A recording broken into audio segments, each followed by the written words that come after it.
जब भी आपको एक बुक पढ़ें तो उसको 2 या 3 बार पढ़ें। उससे क्या होता है कि दूसरी या तीसरी बार जब आप पढ़ते हैं तो आप उसमें से उन पॉइंट्स को पिकअप कर सकते हैं।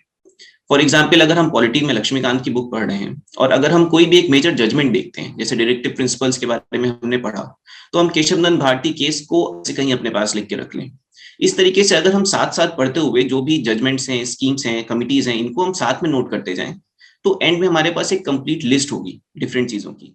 नमस्कार, मैं दिव्यांशी श्रीवास्तव आप सभी का स्वागत करती हूँ स्टडी आईक्यू पे। आज इस इंटरव्यू सेशन में हमारे साथ जुड़े हैं 65 बीपीएससी में रैंक 22 हासिल करने वाले Ayush Srivastava ji. Ayush, welcome to study IQ. Ayush, ये पहला अटेम्प्ट था 65 बीपीएससी में और पहले अटेम्प्ट में एक बेहतरीन रैंक के साथ आपने क्लियर किया है। ढेर सारी आपको बधाइयां। बहुत बहुत धन्यवाद आपका।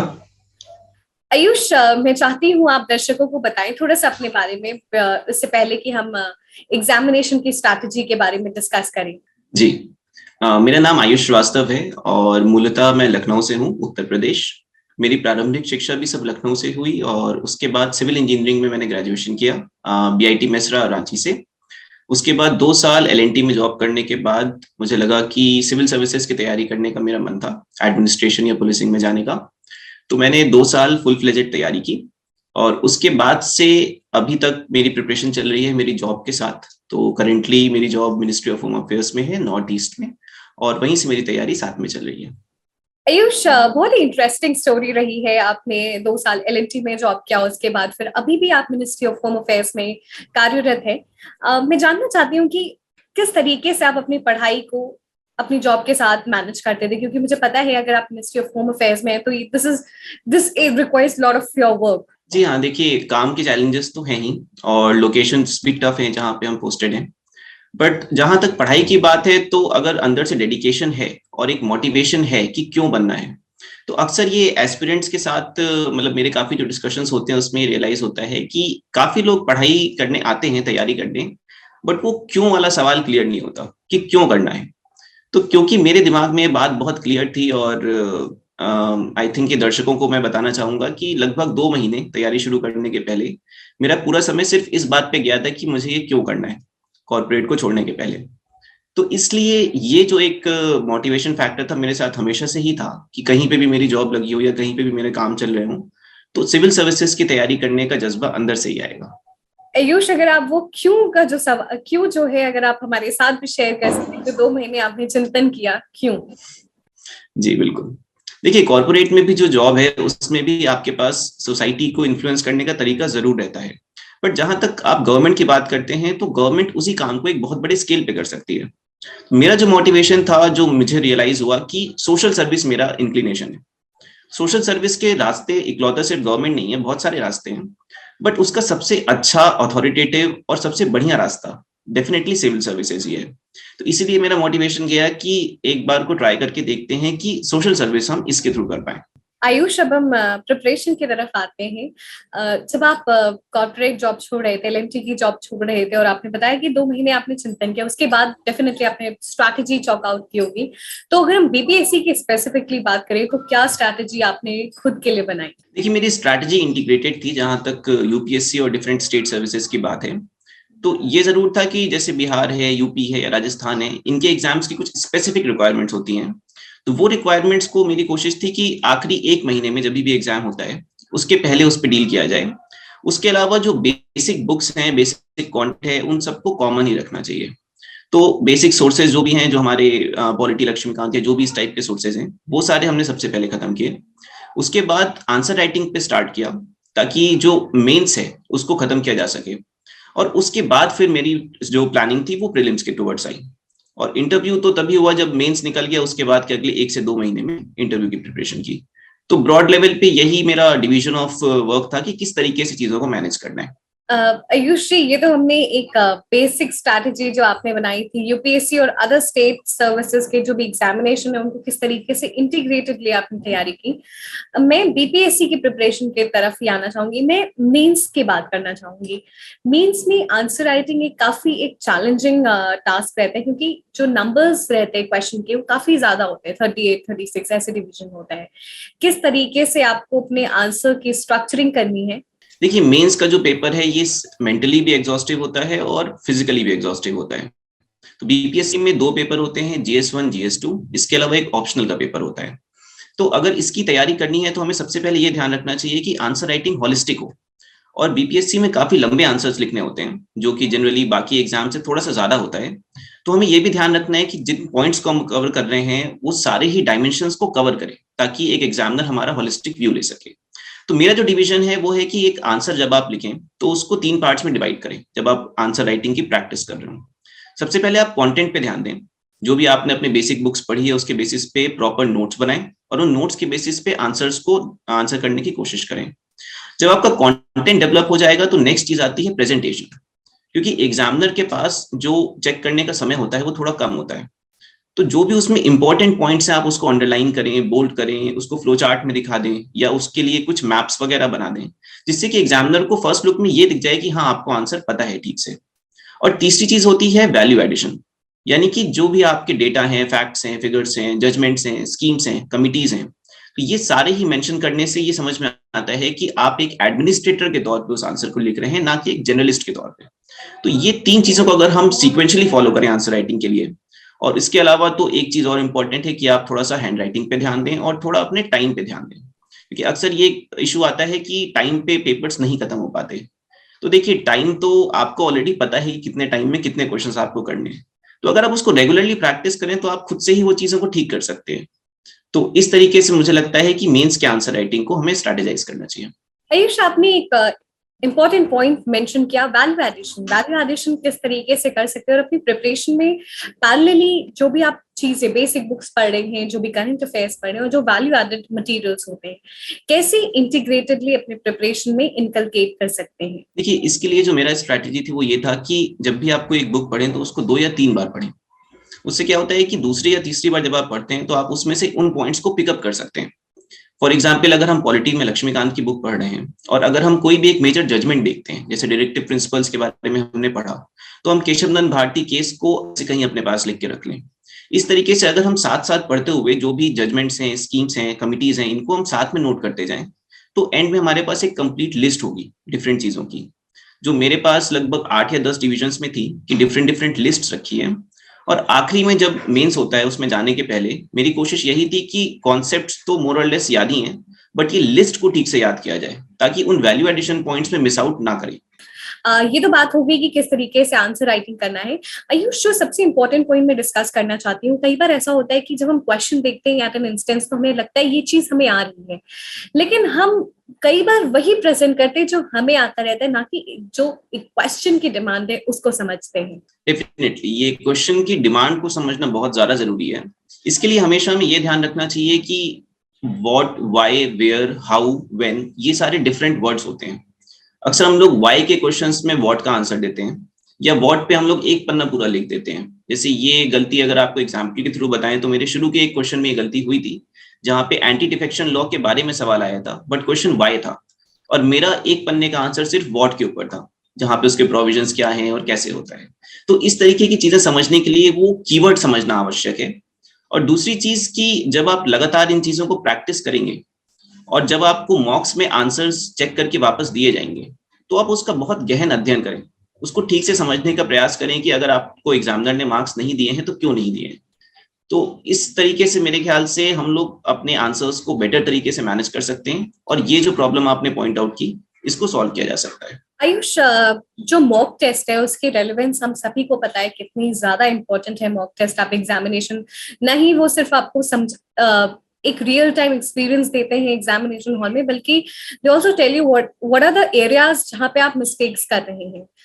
जब आप एक मॉक टेस्ट लिखते हैं उसके बाद जो एनालिसिस ऑफ द प्रॉब्लम है उसको किस तरीके से समझना है और उस पे काम करना है। देखिए, एक चीज तो मॉक टेस्ट में मेरा पॉइंट रहता है कि मॉक टेस्ट हम लोग हमेशा बेस्ट केस सिनेरियो में देते हैं, यानी कि हम लोग आराम से अपने घर में बैठ के उस पे अपने समय के हिसाब से उस मॉक टेस्ट को देते हैं, जबकि रियल एग्जाम में बहुत सारी ऐसी समस्याएं आ सकती हैं जिसके बारे में हमने सोचा ही नहीं है। तो हमें मॉक्स को हमेशा थोड़े टफ कंडीशंस में ही देना चाहिए। फॉर एग्जाम्पल, मान लीजिए कि आपके जहां भी आपका सेंटर है वहां की सीट खराब है, या फिर उस दिन ठंडक या गर्मी बहुत ज्यादा है, तो ये सारे फैक्टर्स भले ही सामने से नहीं दिखते बट ये आपकी परफॉर्मेंस को अफेक्ट करते हैं। तो हमें मॉक टेस्ट में ही इन सब चीजों के लिए तैयार रहना चाहिए। दूसरी बात कि जब हम लोग मॉक टेस्ट करते हैं तो उसके बाद उसका एनालिसिस हम लोग ठीक से नहीं करते। तो मेरे हिसाब से पहले जब आप मॉक टेस्ट देना शुरू करें तो 2 या 3 घंटे का अगर आप मॉक दे रहे हैं तो उसके बाद कम से कम 4 से 5 घंटे उसका एनालिसिस करना चाहिए। सबसे पहला एनालिसिस तो जब आप उसमें सॉल्यूशंस देखेंगे तो आप समझने की कोशिश करें कि आपकी गलती कहाँ पे हुई है। गलतियों में एक गलती ये हो सकती है कि आपको उस चीज के बारे में इंफॉर्मेशन ही ना होना, जिसके लिए आपको उसको पढ़ना पड़ेगा दोबारा से या कुछ नया सोर्स पढ़ना होगा। दूसरी गलती ये हो सकती है कि आपको कॉन्सेप्ट पता है बट आप वहां पे रिकॉल नहीं कर पा रहे, जिस केस में आपने जो भी सोर्सेस पढ़े हैं वो ठीक है बट उसको आपको रिवीजन करने की आवश्यकता है। और तीसरा होता है सिली मिस्टेक्स, जहां पे आपको आंसर लगा था कि ए है बट आपने गलती से वहां पे बी मार्क कर दिया। तो ये गलतियां तो आपको मॉक के थ्रू एंड तक 0 पे ले आनी चाहिए, जिससे पहले कि आपका एक्चुअल आंसर हो। दूसरा एनालिसिस आपको ये करना है कि आप अपने क्वेश्चंस को 3 पार्ट में डिवाइड करके अटेम्प्ट करें। सबसे पहले अटेम्प्ट में सिर्फ वही क्वेश्चंस करें जिसके बारे में आप 100% श्योर हो। सेकंड में वो करें जिसमें आपको 50% का डाउट हो, यानी 2 ऑप्शंस में से एक का डाउट हो। और थर्ड वो वाले जिसमें आपको या तो 3 में से एक का डाउट है और या फिर आपका इंट्यूजन किसी आंसर को बोल रहा हो। बेसिकली ये करने से आप जब मॉक में अपने कैलकुलेशन एक्यूरेसी देखें कि फर्स्ट अटेम्प्ट, सेकंड अटेम्प्ट और थर्ड अटेम्प्ट में आपकी एक्यूरेसी कितनी रह रही है, और फिर स्लोली अपनी स्ट्रैटेजी उसी हिसाब से बनाएं कि क्या आप बहुत कम ही क्वेश्चन ऐसे अटेम्प्ट कर पा रहे हैं जो आप फर्स्ट अटेम्प्ट में ले रहे हो, तो इसका मतलब है कि आपकी तैयारी अभी कंप्लीट नहीं हो पाई है। बट अगर आप फर्स्ट अटेम्प्ट ठीक कर रहे हैं और सेकंड और थर्ड उतना अच्छा नहीं हो पा रहा है, तो बेहतर है कि आप अपनी गेसेबिलिटी पे वर्क करें, ताकि आप उसको रिफाइन करके एक्चुअल जब आपका एग्जाम आएगा उसको आप इम्प्रूव कर सकें। आयुष, ये तो हमने बात कर ली कि जो भी मॉक टेस्ट रहते हैं उसको किस तरीके से हमें इम्प्रूवमेंट लाना है, क्योंकि जब तक हम इम्प्रूवमेंट नहीं लाएंगे तब तक जो भी मॉक टेस्ट करे उसका कोई मतलब नहीं रह जाता है। अगर मैं आपको आपके प्रिपरेशन डेज में लेकर जाऊं और जिस तरीके से आपने अपने प्लान्स बनाए थे एक दिन के, किस तरीके से you were studying, current affairs का क्या टाइम रहता था और मॉक टेस्ट कितने समय में आप देते थे? देखिए, मेरा जनरली डेली शेड्यूल रहता था। तो डेली शेड्यूल का पहला काम यही था कि न्यूज़पेपर पढ़ा जाए, ताकि दिन की जितनी भी न्यूज़ हैं वो मेरे पास प्रॉपर नोट्स में रहें। सेकंड चीज जो रहती थी कि कोई भी एक सब्जेक्ट उठा के उसका एक मेरा मंथली टारगेट रहा करता था, तो उसका एक कंपोनेंट एक दिन में खत्म करना है। तो जनरली पॉलिटी 1 महीना, हिस्ट्री 1.5 महीना, एनवायरमेंट 20 दिन, इस टाइप से करके लगभग 6 महीने में पूरा कोर्स खत्म करना है। और उसके अलावा जो बाकी एक्टिविटीज थी वो मॉक टेस्ट या फिर आंसर राइटिंग या इसमें डिवाइड किया जाता था। तो आंसर राइटिंग जनरली आधा घंटा, और मॉक टेस्ट जो प्रीलिम्स के लिए यूज करते हैं वो जनरली आधे से 1 घंटा। ये मेरा डेली शेड्यूल रहता था कंप्लीट करने के लिए। आयुष, अगर हम पेपर का पैटर्न देखें तो कंटिन्यूसली वो इवॉल्व हो रहे हैं हर साल। बहुत सारे क्वेश्चंस ऐसे हैं जो लॉजिकल रीजनिंग से ही सॉल्व हो सकते हैं, ना कि वन इंस्टेंस में आपको आंसर आए। तो ये जो लॉजिकल रीजनिंग की हम बात करते हैं, अगर हम प्रीलिम्स की स्पेसिफिकली बात करें, तो ये अंडरस्टैंडिंग कैसे डेवलप करनी है? देखिए, यहाँ पे गेसिबिलिटी का ही गेम हो जाता है। बहुत सारे कैंडिडेट्स पेपर दे रहे हैं और अधिकतर लोग आजकल मैक्सिमम अटेम्प्ट्स की तरफ टेंड करते हैं, तो इस वजह से कट ऑफ भी हाई होता है और हम सभी को वो गेसिबिलिटी डेवलप करके ही प्रीलिम्स निकल पाएगा। तो जो आपने लॉजिकल रीजनिंग की बात बोली, कई क्वेश्चंस में ऐसा आता है जहां पे हो सकता है कि हमें कुछ भी ना पता उसके बारे में, बट हमें एटलीस्ट ये पता है कि क्या नहीं हो सकता है। सबसे पहले तो आप ये करें कि क्वेश्चन को पढ़ें और उसके ऑप्शंस को देखें। कई बार आपको ऑप्शंस में ही, अगर आपको 4 ऑप्शन दिए हैं तो हो सकता है कि पहला अगर सही है तो चौथा सही ना हो, ये कंफर्म हो जाए।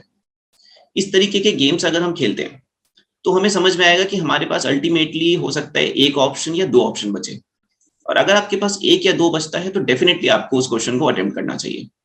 फॉर एग्जाम्पल, अगर एक आध क्वेश्चन हम डिस्कस करें तो रिसेंट एक पेपर में क्वेश्चन था जहां पे एक पर्टिकुलर स्पोर्ट्स के अवार्ड्स के बारे में बात हुई थी। तो जहां पे ये बोला गया कि मैक्सिमम टाइम ये अवार्ड किसी ना किसी F1 रेसर को दिया गया है, बट साथ ही एक स्टेटमेंट ये भी था कि रॉजर फेडरर ने ये इस अवार्ड को मैक्सिमम टाइम जीता है। तो जहां तक ये दोनों क्वेश्चंस को, दोनों स्टेटमेंट्स हम देख रहे हैं, हमें ये पता लग रहा है कि आपस में विरोधाभासी स्टेटमेंट्स हैं।